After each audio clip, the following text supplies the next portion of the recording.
অন্য এক জীবনের আকাঙ্ক্ষা। জীবন পথের ওপারে যদি আর একটা জীবন থাকে, আর কেউ যদি আমার কথাগুলো শোনবার থাকে, তাহলে তাকে বলবো মানব জীবনের প্রতি আমার বিষণ্ণতা।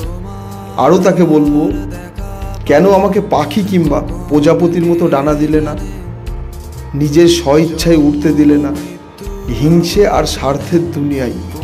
কোন জন্মের মহাপাপ আমি খণ্ডাতে এসেছি, যে মানুষগুলো আবারও মানুষ রূপে পৃথিবীতে জন্ম নিতে চায়, সেই লোভে পুণ্য অর্জন করে। আমি তো সেই পুণ্য অর্জন করতে চাই না। আমি তো চাই অন্তহীন আকাশের মাঝে চিল, শালিক কিংবা কবুতরের বেশে ডানা মেলে ভেসে বেড়াবো, ফুলে ফুলে উড়ে উড়ে তার গন্ধ গায়ে মাখব,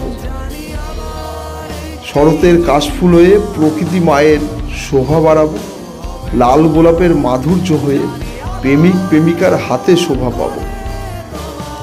ইতিবিভাস জীবন পথের পথিক। আপনাদের সকলকে অনেক ভালোবাসা এবং নমস্কার রইল গুরুজনদের প্রতি।